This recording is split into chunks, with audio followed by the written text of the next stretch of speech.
Hello, John Mike, brew-juice.com. And I guess we're almost halfway through 2016, right? I mean, yeah, we're time close. is just flying. Yep.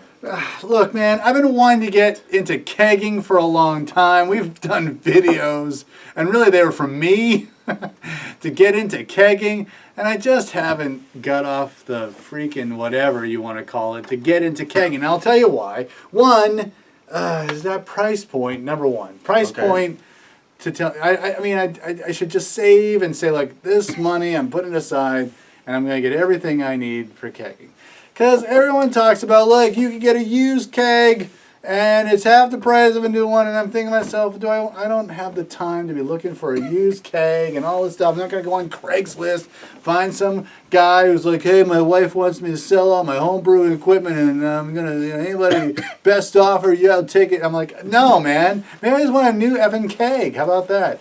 And then there's other things like, oh, I need a canister for CO2 that I should probably do some research into, making sure that I can get that filled by some gas company or some purveyor of carbon dioxide that I can do a switch out of, just the tank or something.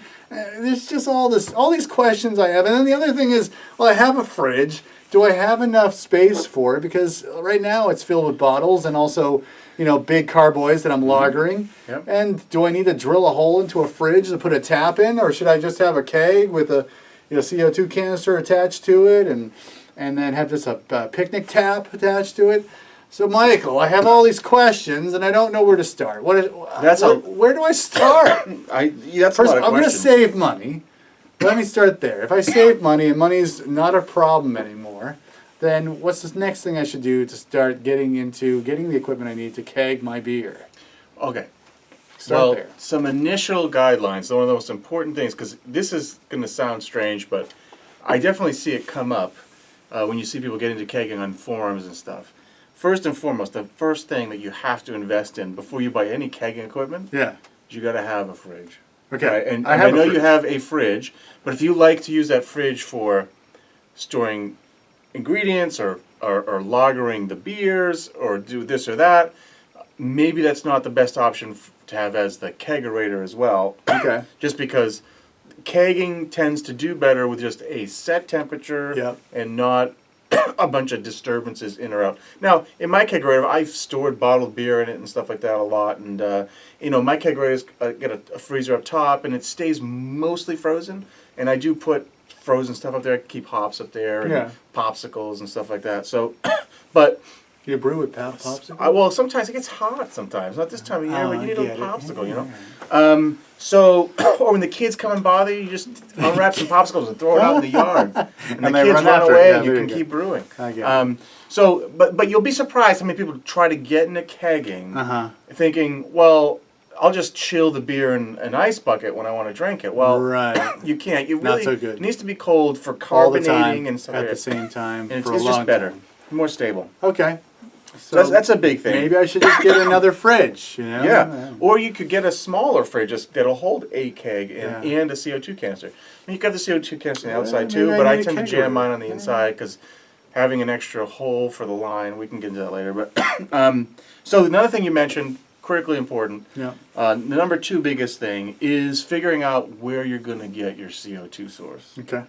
And this dovetails into sort of the third thing I tell people is when you're looking online at buying a kegging system, most kegging systems at almost every online purveyor of this stuff wants to sell you like a keg, some lines, a regulator, and a CO2 tank. Yeah.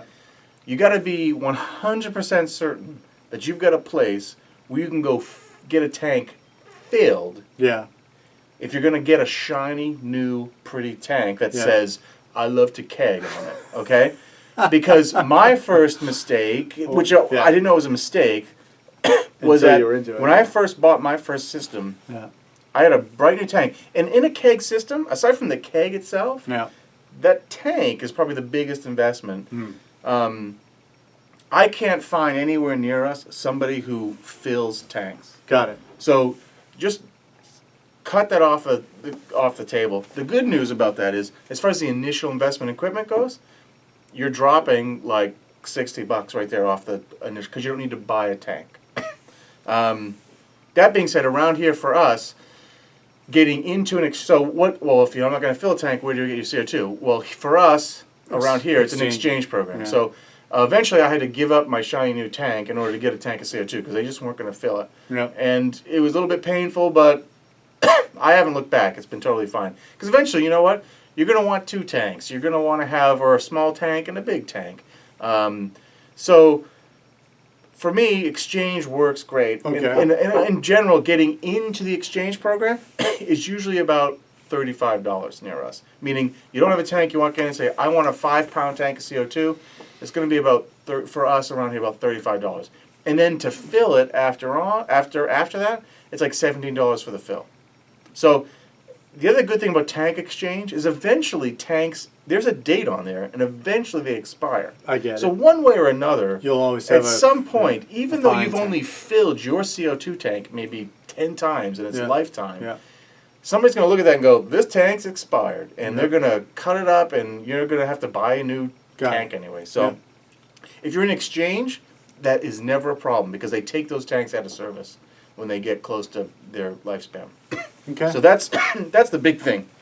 I'll just say on the side too, extra equipment. We can talk more about the real equipment, but extra equipment. One thing that I learned the hard way: you get your CO2 regulator. You want to spend like the $15 on a cage for that. Yeah, I know. I was gonna bring up the cage. You were like, because I knocked mine over. Cage. I knocked mine over once, and the good thing is I busted the low pressure gauge and not the high pressure gauge. The high pressure gauge is a little more expensive, but the high pressure gauge tells you how much CO2 is in the tank. The low pressure gauge tells you what the line pressure is going out to. So I put a cage on there, and wouldn't you know it? Knock on wood. I've never knocked over the tank again. But it's very important to have a cage. Have protection on your gauges. Another thing to think about too is you can't carbonate beer with this, but buying mini CO2 injectors. So I have these things. It's like this little black thing. You put an 11-gram cartridge of CO2 like for paintball guns in there. Yeah. And when you can take your keg, put it in a bucket of ice at a party somewhere, and just have a long line with a picnic tap, or what's called a Cobra tap, and then you have this little shoot of CO2 that stays hooked up with the gas connector, and you just pump in CO2 as you need it. Now it doesn't help you keep CO2 pressure, but for a serving session and a cookout or something, or taking it to your uncle's house, that works really good. Rather than bring your whole CO2, your regulator, which if you do that, you're likely to knock it over and break a thing. Right. So if you don't have a cage. So those are 2 extras that you don't have to have, but I recommend having. Nice have. Yeah. So new kegs versus old kegs. Yeah. I just think that, to me, rather than do all the research or something like that, or try to find used ones. Yeah. I mean, probably some shops have used ones. Most homebrew shops have used kegs right now. Yeah. Should I get a used one? But they can be $50 to $80. Yeah. And depending on, regardless, you're going to have to buy an O-ring replacement kit, because if it wasn't used for beer before you got it, it was probably used for soda. Yeah. And the rubber O-rings tend to absorb and just do not let go of soda flavors. Yeah. Now, they also absorb beer flavors, but to be honest with you, beer flavor, whether it be stoutish flavor or cream ale, it doesn't really, it just tastes like beer, and it doesn't affect the flavor of beer. If you ever looked in your white fermentation bucket that you've had for a couple years, mine inside is brown because it's absorbed some of the beer. And I remember once having a carboy that I put drinking water in for like a winter storm or something, and the water tasted beery, which was nice to me, but nobody else liked it. But those O-rings aren't a problem with the beer. But you'll need if you get a used keg, you probably want to get an O-ring kit, which includes the big O-ring and then the little O-rings on the posts. Which the other thing to talk about, you definitely want to get ball lock kegs. You might be able to find pin lock kegs, and they're usually cheaper, but they're cheaper because it's harder to get the pin lock connectors. Yeah. So ball lock is like 90% of what you're going to find, so stick with ball lock. Perfect. I'm going to buy a new one. Okay. Buy a new keg. Yep. Just keep in mind, with a new keg, you could get 2 kegs, but, you know, the cost of a new keg, a new 5-gallon keg, is probably the same cost as getting 2 used kegs. But I don't know if I have the space for 2 kegs or whatever. And the thing is, I would probably only I don't know. I'm thinking of not giving up bottling altogether, because I think that Yeah, no, I definitely do not. appreciate the Portability. and the clarity that comes with bottling. I will say too, one thing that's different about that I noticed. One thing that's always kind of bugged me about kegging beer is I love the convenience of it, and I like pouring draft beer at home. There's nothing better than people coming over and pouring like pitchers of beer. Yeah.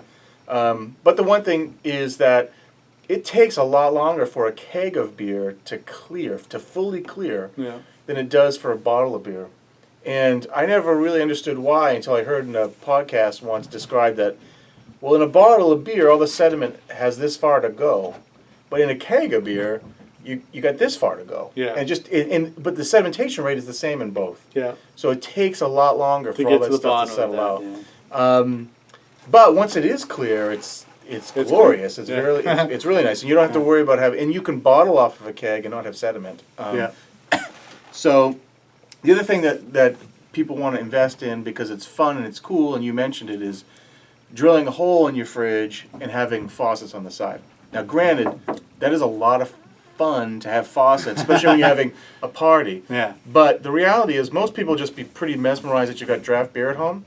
And if your kegerator is going to be in a just a raw basement and people are going to be upstairs in the kitchen, you're probably going to run down and fill pitchers of beer anyway and bring pitchers upstairs. So people aren't going to really get the cool effect of the faucet. Yeah. So I've had large kegerators where I have faucets for. I only have 4 faucets.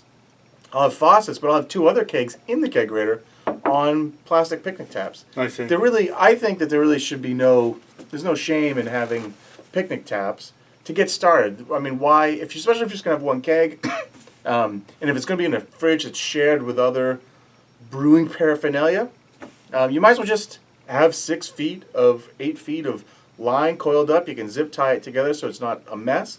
Just have the little black Cobra tap. And you can go down there and pour yourself a pint or pour a pitcher and bring it to where you want it to go. Or even like a growler or something. Or a growler, yeah. The thing about, we can, growler filling is something that we can have a video on, but you can jam a piece of extra tubing on the black faucet to reach the bottom of the growler and fill that way. Do it that way. All right. Well, I think that helps at least to get started for me. But I think it's really about stowing away some cash just to have enough to buy all the things that are necessary. Figure out the exchange program you're a part of, and then really figure out what I'm going to do. I really don't want to have to buy another fridge. It's funny, like we procured a wine fridge, so now my basement has. I mean, I know you've got 2 here. I've got 2 in my basement now.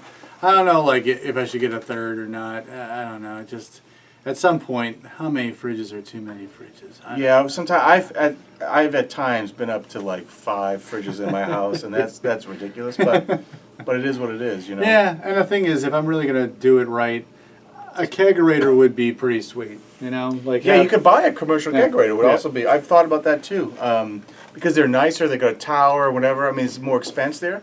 But if you're going to put it someplace in a corner, where other people are going to be, like you have a finished basement like I do, and it's going to be out, I mean, that's a nice thing to do and have. And that's what I would do, and that's the thing. It would only be used for the keg. Whatever the kegged beer was at the time, that's what would be in it, and nothing else would be stored in it. And I like that as even though it's a unitasker, it's fine because it's a glorious unitask, It's like that's what I want it to be, and I think it would be the proper way to have, especially some of the more premier beers that I brew, like the Vienna Lager or even some of the English ales that I like to do. It'd be nice to have something seasonal, so that anytime you came over my house, it'd be the keg beer. I think for someone like yourself that still plans on bottling a lot of stuff, a kegging program would work best for brewing for events, right? You're having this summer barbecue in June, so in April you throw together this beer that you want to have on and you keg that. and you could even then you could get like I have that portable kegerator that I made, you know, the trash barrel thing, or you just get the bucket of ice. You can bring the keg up and people can serve themselves with a picnic tap. I mean, that's fantastic. Yep. Then another for someone such as yourself, another great thing would be if you have like the house beer a beer that you make a lot, that you drink yourself. You know what I mean? Like there's a lot of beers we brew for the blog or for events and stuff. But then there's like I really like, you know, this time of year to have a stout or a brown ale, or like I used to brew, you know, English bitters a lot. I mean, so just having that beer, that's your house beer, your everyday drinker beer on draft, that way you're not wasting bottles and caps on the everyday beer, you know? That's a good way to go. Cool. Well, this probably ties into that other like kind of wrap up we had on the introduction to kegging. Yep. But I mean, it just, I don't know. Maybe it's just it's like, yeah, you have all the information. It's just, this is to me what I needed to kind of pull the trigger. So, you know, again, I think the funny thing is just the expense. I mean, it's like you get into this hobby and then it just keeps tugging at your wallet, you know. And this to me was always the leap that was the most restrictive, because I just didn't feel like parting with that cash, you know, unless I really, really knew what to do. And I just didn't want to have to fall into some of the same traps or mistakes or whatever. I don't know, like I'm trying to learn from you. Instead of, you know, kind of revisiting the same history, right? So, all right. Hopefully that helped you. You know, as this progresses, we'll film like, hey, Johnny just bought a keg. Look at this, and then we'll go through kind of the step by step of how I was able to get a beer into a keg and ready to be served. With the proper the tubing thing is going to drive me nuts too, but we'll revisit. We'll get to the Don't tubing talk thing. about that now. We'll get to the tubing thing. Jeez, 5/16 half-inch like tubing. That's the toughest part about it is the learning curve. Killing me, man. I think I've just got it down now. It's only been 12 years of kegging. So that's exactly what I want to shorten when I get into kegging myself. For John and Mike, brew-dudes.com. Cheers. Brew on.